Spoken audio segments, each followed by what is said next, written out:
No one wants to be my friend. That's understandable, though. Okay. This was also added into Black Mesa. There was never any barnacles in here in the original. I don't really think this was needed. I don't know what this adds or subtracts from the original experience, other than being like, hey, here's a spot to waste your ammo on. You could also get the zombies to do a little zombie shuffle into the barnacles if you really want to. Speaking of barnacles, they added like underwater barnacles, and I think that's the worst thing that has ever been added in this entire game. I believe these ones, however, will not die. What the hell? Okay, that's not supposed to happen at all. Black Mesa, work in progress, right?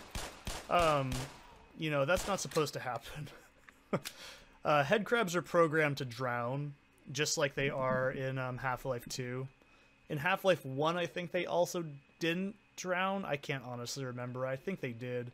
Zombies also get insta-killed as well. Pretty sure that was also a property. But there wasn't very many zombies in the original Half-Life if you've played it. There's usually, like... Oh god, even playing just Blue Shift recently, I think you only see, what, 4 zombies altogether in Blue Shift? And then maybe, like, 2 sections with them in, like, Opposing Force. That's about it, really. Black Mesa Source does add some new ones, which I think is pretty cute. Like, they add the... Well, I'm not going to spoil it. You know, I love all the small things. That's what I think I really like about Black Mesa. Where is it? There we go. It's not a green button, it's a switch. That just threw my whole brain off, okay? So, here we go. I mean, this also... So, here's all my random Half-Life trivia I'll keep throwing out at you. So, in the original Half-Life, you could actually jump off of this ramp and slide down it because of a physics fuck-up, and, you could just basically jump out to the other side. You can't do it in this one. It doesn't work at all. They actually prevented you from being able to do it. I think maybe in the beta you could do it, but I genuinely don't remember.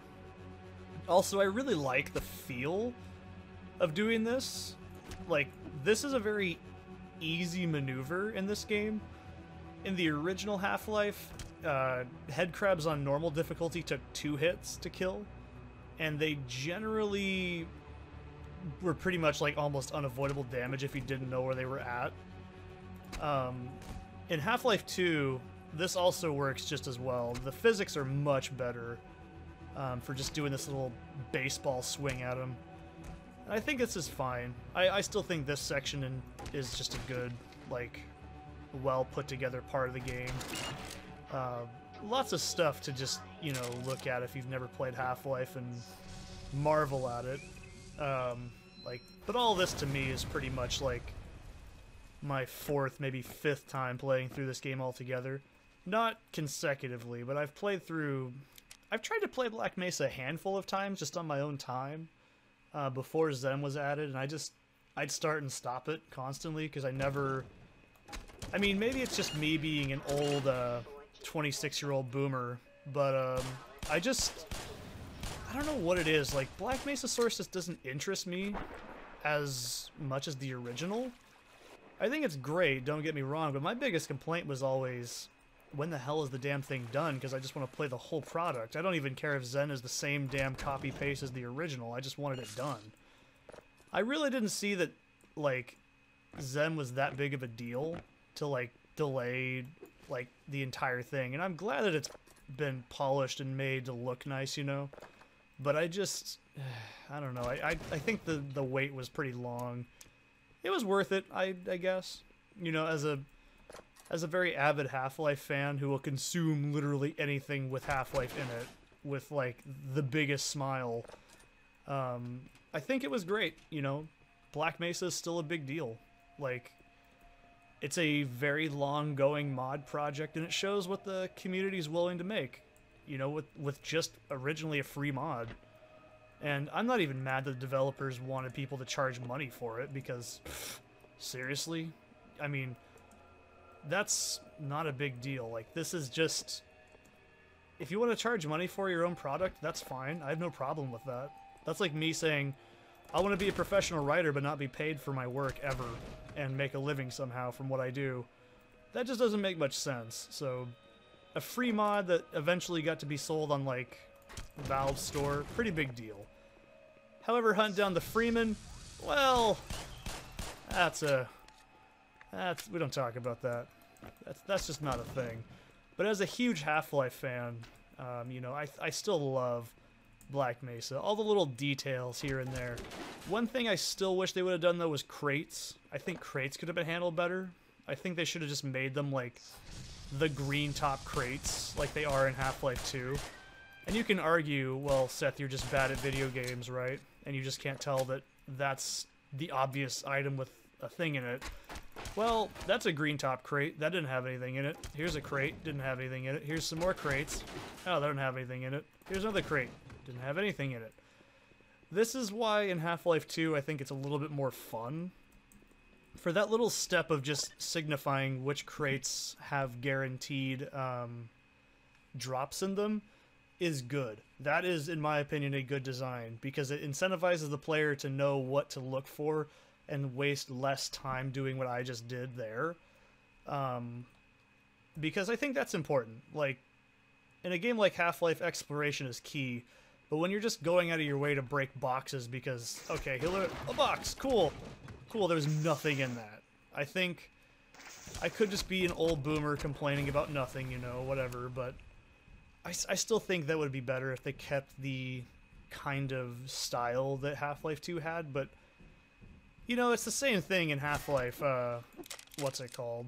Opposing force and everything, so it's not that big a deal. It's a Half-Life 1 thing. In Half-Life 2, however, it's nicer, because all the blank crates are basically distinguished as, these are physics items, you're going to use these for probably just puzzles. Now, I think that's fine. Also, the lighting in Half-Life Source is a lot better, obviously, because in the original Half-Life, these would be pitch black. I wouldn't be able to see what the hell I'm looking at. That's a nice touch. I mean, nice touch, right? But it's like, it's small. I appreciate it. So, there's also no achievement you can get. There's a lot of achievements added into Source. I'm just going to call it Source from now on. Well, okay, let's keep calling it Black Mesa, because Source is totally different. There's been a lot of new achievements added. I've gotten a handful of them, but not all of them. Some of them are pretty bullshit. Like, there's some for... Well, there's the Willy Wonka hat. I mean, I didn't do that in the original, because fuck that noise. I've already done the gnome one on the 360 a long time ago, and I was like, nope, never again. That was just so frustrating, just like killing every antlion grub. This has its own antlion grub kind of achievement, but it's, instead of grubs, they're like amoebas, and I don't know. I just didn't think it was very fun. I swear to God, you're supposed to get a... Oh, no, I'm thinking of regular Half-Life. So yeah, in a regular Half-Life, you can pretty much just, you know, get a shotgun that way by just standing right there. However, in this one, you get it by saving the guard, which is... yeah, it's fine. But there is an achievement that's been added for actually saving all the Barneys and stuff in the beginning of the game. I actually remember getting a YouTube comment a long time ago about a guy that was like, I have 3 or 4 scientists following me, and then that eventually became like an achievement, which is kind of funny, because I still think that's pretty cool. Like, you could... Ow, shit. That you can do that. So one thing I can tell you right now that I like and dislike about the shotgun in this, by the way. So, I don't like how it looks. I mean, it's covered in alien naughty bits right now, but I don't like the way this SPAS 12 looks. It looks too chunky, I guess. That's not really how SPAS 12s look, but I mean, it could. Jesus, my mouse just shit itself right there for a second. I don't mind it in terms of function. Like, it feels... Like, you see, that felt good. I was like, okay, that I can tell where the range starts and ends on this weapon. However, it's the feel. Like, this sound it just sounds really porcelain, I guess. I don't know. This is not how real shotguns sound to me. Like, it's still good. It's just a bit too sharp. I love, and I mean I love, the way that the Half-Life 2 SPOS 12 sound is. It's just like, shunk. It just sounds super, like, tanky, and I love that, like, just power it has in the original. It just sounds like the fuck you gun in the original Half-Life. But right here, it's hard to see because of the lighting in here, but it just looks too chunky. It looks, I don't know, it's just not my favorite. But it's still very fun. I think the developers really did nail the feel, except the sound. The sound is just all I have a real problem with. But the spread, pretty good. I think the spread's been nerfed, I feel. But I love the feel of this gun in the game. It's still very good. It's almost as kind of good as in the Half-Life 2 version. I still think the 2 version's the best. In 1, there's no shotgun spread. It's just like you have this size of a, like, well, just look at my crosshair here. Where the hell? There. You know, the crosshair size was as big as the actual, like, shot radius. It just didn't feel very good. Here, it's more like an actual shotgun, where it has a little bit more variety to it. And this, obviously, this whole section's changed. In the original Half-Life, you'd kind of have a vort at every single, like, corner. And they also had this new kind of weird, like, stompy AoE attack. I'm not really too bothered by it. It doesn't really hurt you that much more. And we're playing on normal as well. Yeah, a little Schrodinger's cat reference. It's not bad. Like, I don't think it's a bad addition. They gave Vorts another kind of close range option, which, I don't know. The Hound Eyes, I think, are fine too. There was also a bunch of new, like, Zen wildlife added, which is fine. And also those head crabs detaching, those are basically only in Half-Life 2. There's, I think, maybe, what, 2 instances in all of Half-Life 1 where a head crab detaches from somebody. And that's about it. In this version, it's pretty much just, like, random almost. Okay. Well played, sir. Oh, that reminds me of that "Don't Forget to Reload" video I made like 100 years ago, where I just ran into a room. Oh, look, a fellow scientist! And I just unloaded an MP5 into a scientist, and then the other one goes, "Don't forget to reload!" Like, with the most calm voice ever, and it made me laugh so hard. Oh my god. Also, the pistol is nowhere near as strong as it is in a vanilla Half-Life. You'll still be using it for the good first chunk of the game, but it's not like it used to be. Like, in the original, you could kill most of these enemies with, like, 4 hits. I think it was 4 for Vortigaunts, 2 for... There's also a Vort here in the original. And these guys, I think, were in a separate room. There used to be a Vort hiding over there. There'd be a corner, then there's one behind the vending machine as well. But yeah, I think also switching the Vortigaunt sounds to sound more like in Half-Life 2 is a nice feature. I think it's enjoyable. It's a nice little throwback to Half-Life 2. I honestly suggest playing Half-Life 2 and then playing this, because it makes you really kind of appreciate a lot more subtle details that were added into Black Mesa, because it's really a fan game. I still can't say this is a standalone game. I still see it as kind of like just a mod. Oh my god, that's something I think needs changed. I still think the turrets do way too much damn damage, man. It is just disgusting.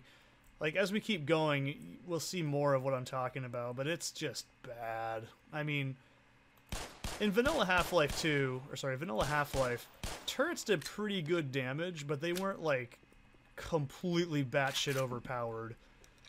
Also, the game, I think this functions in Half-Life 1, so if I shoot a shot, I'll just show you guys. So if I do this, and then switch, I still have to eject the shell.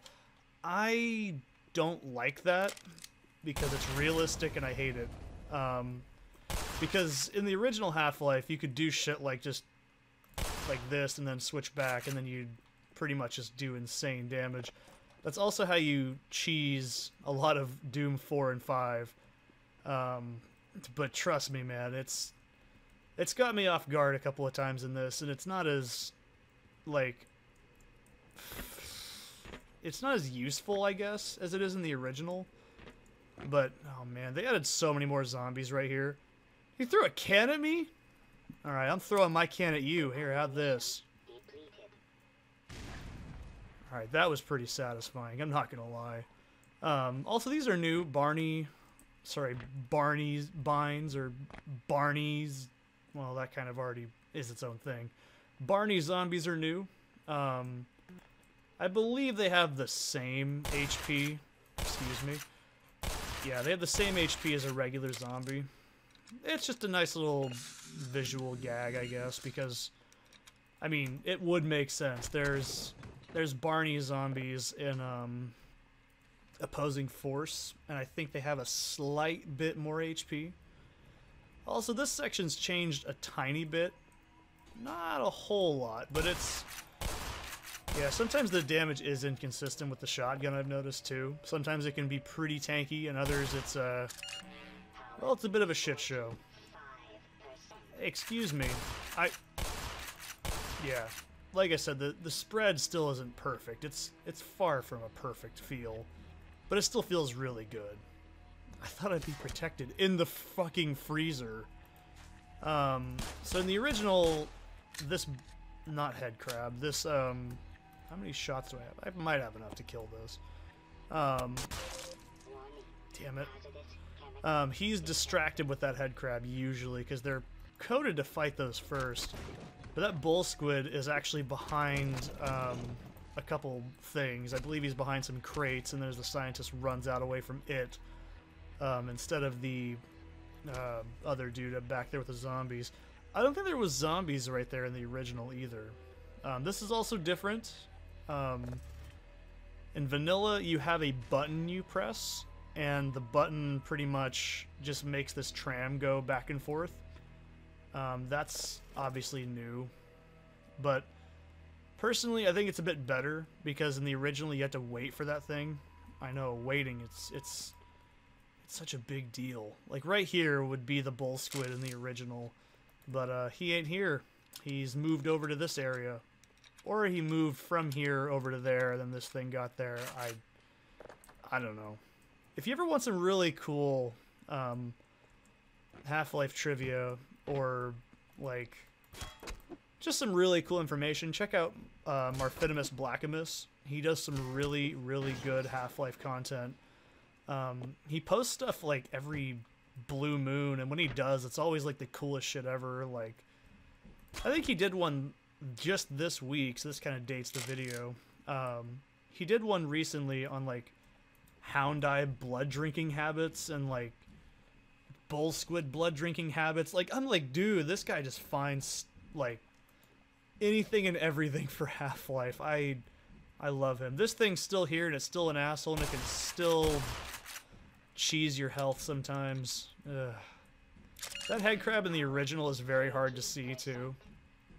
But, yeah, I think it's tradition. You just gotta have that annoying head crab. This is also slightly different. In the original, you get, I believe, what is it, 12 shotgun shells?